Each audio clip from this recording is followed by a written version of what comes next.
So, as you can probably tell by the home screen, I've had my Google Pixel now for a couple of weeks, and I absolutely love it. I'm not going to go into a formal review of the device because I feel like there are plenty of those, but I'm going to go into more what I personally like about it. First of all, you'll probably notice that the home screen is a bit larger than the traditional Pixel if you were to walk up to one in Best Buy. That's because I was able to switch the display size onto maximum. And if anybody wants me to show them how to do that, I will be happy to do so. But basically what that entails is going into your accessibility settings, and in addition to your font size, you've also got your display size, which is brand new, for Android Nougat. We'll get to this in just a moment. This is part of the a vast suite of apps that I have. One of the things that I installed was a really cool battery monitor.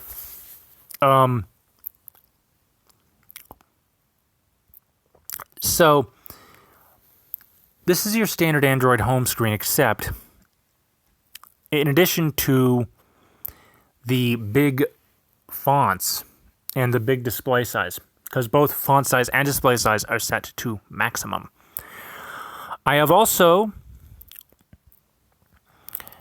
went ahead and gone back to customizing with widgets. I've missed that. I've missed that. Take a look at the clock in front of you. Well, right now, if you're looking at it as you would a traditional analog clock that you would see on the wall of your doctor's office or your own office or your classroom, you probably see 10 minutes past 6. It's actually 10 minutes past midnight. As you can see in the upper right-hand corner and on the clock screen that I just showed you, 0010 means 12:10 a.m. At the 6 o'clock position on this clock, you can see a moon. To the right of the moon is a 23. To the left of the moon is a 1. At the 12 o'clock position is a sun. To the left of the sun is an 11, and to the right of the sun is a 13. This is a 24-hour clock. The dark gray area between the 6 and the 18 on the lower half of the clock indicates nighttime. I love these because the way I look at it, our planet rotates around the sun once a day. As such, I feel our clocks should reflect the same mentality.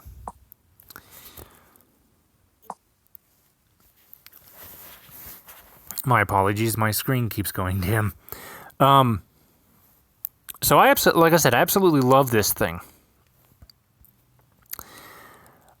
I've also customized with the clock widget from Majora's Mask. If you just search Majora's Mask clock widget, you will get this one, along with the traditional round clock that you see in Clock Town in the game. There is one thing to be aware of, and that is, depending on your device, the widgets may take a while to update to the phone's internal clock. And the reason for that, I think, is because of the fact that the 2x2 clock can be resized, but that resizing wreaks havoc with its animations. See, this just turned 0 hours 12 minutes, and the widget just now turned, whereas this one doesn't have a problem with keeping up. So I'd like to go over some of the apps that I have on my device. We will start. The clock widget that I have is the 24-hour analog clock widget. I've got the usual array of Amazon apps. I've got Alexa for my Amazon Tap. I've got the Kindle, the shopping app. I'd like to try Android Pay at some point. I've got Allo, but I haven't really been using it, so I might just get rid of it. In the interest of security, I put on Avast Antivirus, Avast Cleanup, and an incognito anti-spyware. A to Z Screen Recorder is what I'm using to record this video. BARD Mobile stands for Braille Audio Reading Download. This is the National Library Service in the United States of America's electronic talking book service. The beautiful part about this is that I can download books to the device. And if anybody wants me to demonstrate any one of these apps, I certainly will. BBC News, because I do enjoy taking a look at what's going on over in the United Kingdom and what the British think of what's going on over here in the States. Your traditional Google Apps, Clock, Calendar, Chrome, CNN. Again, I also like to get my news. Like to get my news from multiple sources. So I've got BBC, CNN. This daily yoga app is one that I recently downloaded. I tried a short session today, and I absolutely love it. I cannot wait to try more sessions with this. Similar to the National Library Service in the United States, there's another book reading service called Bookshare.org. What that does is it scans printed books and takes them and makes them navigable through a specialized format that is the equivalent of a sighted person simply flipping the pages and scanning the book. It's called DAISY, Digital Accessible Information System. It's been around for the last 10 years at least. Actually, it's been around longer than that. But anyway, one of the apps that can handle the DAISY files from Bookshare.org is the Darwin Reader. And then another one you can probably see at the lower right-hand corner of the screen is GoRead.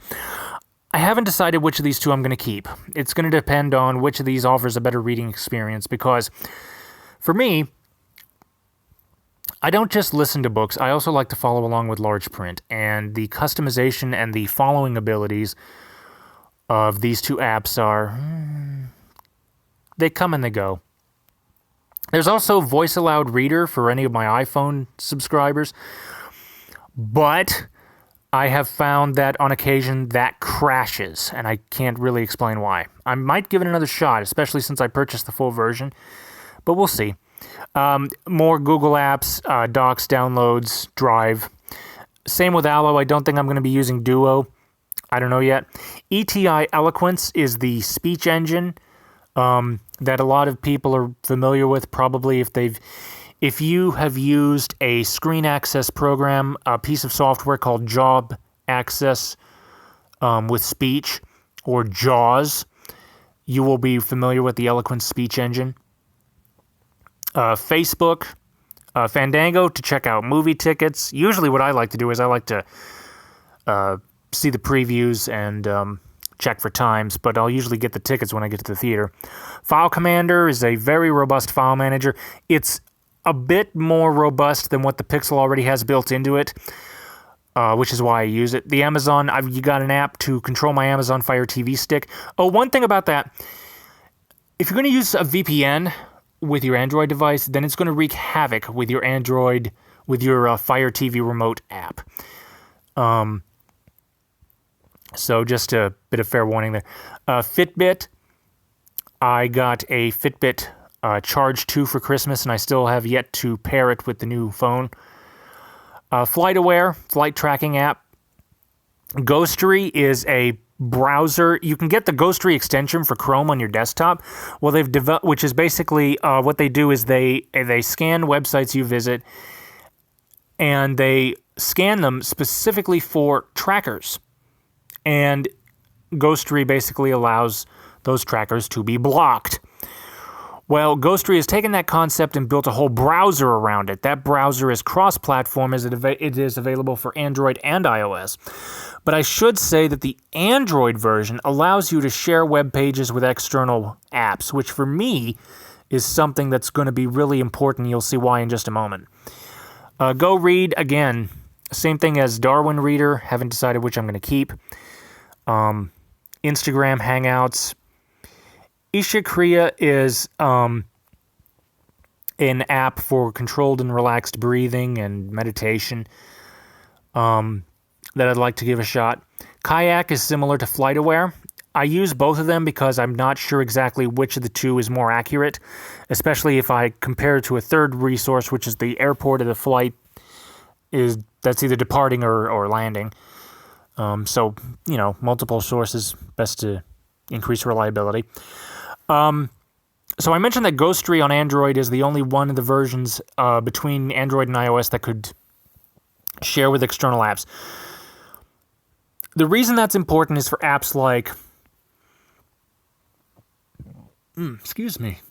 Sorry, I had a big dinner. KNFB Reader, which allows me to take PDFs, scan them in, and have them read aloud with high contrast speech. There's another app that allows me to do that directly from the web browser, and you will see what that is in a moment. My university uses Blackboard Learn, so I use that to gain access to my classes. I used Lyft the other day to get a Lyft 2 class, and loved it. Absolutely loved it. More Google apps. I use, just the usual plethora of social apps. I am on Verizon, so I have their app. NASA is really cool. NASA allows you to gain access to images from the Hubble Space Telescope, which I believe will be in the future the James Webb Space Telescope once that is up and running, and I believe that's supposed to happen sometime next year. But I primarily use the app to gain access to launch schedules because I'm very interested in what's happening in our space program. And I'm always very interested in crew rotations for the International Space Station, cargo resupply missions, that sort of thing, as well as scientific exploration missions. I think I mentioned earlier in this video that I do get my news from multiple sources. NPR. I do wholeheartedly support PBS, so I use the app to get their schedule. The other, more Google apps. Play Memories is an app that I utilize with my video camera. It allows me to wirelessly transfer from my video camera to the phone and upload to YouTube. Printer utilities. Prime Now is an Amazon service that allows you to get same-day delivery on certain items. I haven't tried it yet because I haven't really found anything that I could use. I'll have to try it. A QR reader. Obviously for reading QR codes. Google Slides, Skype, usual suspects. Talking Clock is really cool because it gives me the clock in a large print format, and if I tap anywhere on the screen, it'll announce the time and the date. Smart News, the Weather Channel. Visor is my video magnifier app. Twitter, Wikipedia. Vocalizer is another speech engine, like I was talking about with ETI Eloquence. I do play Words with Friends. Yoga Tools it goes beyond the asanas or postures of yoga into the more spiritual aspect, and that's something I find interesting. YouTube, obviously I have YouTube because that's how I uploaded this video. Earlier I was talking about apps that could take content off of web pages and read them aloud. This is it, @Voice Reader. And again, if anybody wants me to demonstrate these apps, I will be more than happy to do so. But that's basically what's on my Google Pixel XL, and I absolutely love it. Like I said, I've missed the customization of Android. The sheer productivity value of Android, in the fact that I can much more easily read PDFs in a more accessible format, upload documents from, say, Google Drive to Web Campus, or what we call it Web Campus, but it's Blackboard Learn. And just all the fun that you can have with the operating system. In my opinion, for people with low vision, I know I've said this before, but I think that this display here is proof. Android is far more, in my opinion, far more accessible to those with low vision. Now with no vision, I'm not going to say that it's better or worse because I haven't tried TalkBack in a long enough time to where they're probably given some major changes. I've got a friend who says that iOS with VoiceOver has kind of taken a dive. But because I used VoiceOver so sparingly on my iPhone, I couldn't really speak to that. So you make the right decision for you. But for me, I am more than happy with my Pixel, and I'm very happy with my choice. But what do you guys think? Thank you for watching. Comments are welcome, and have a nice day.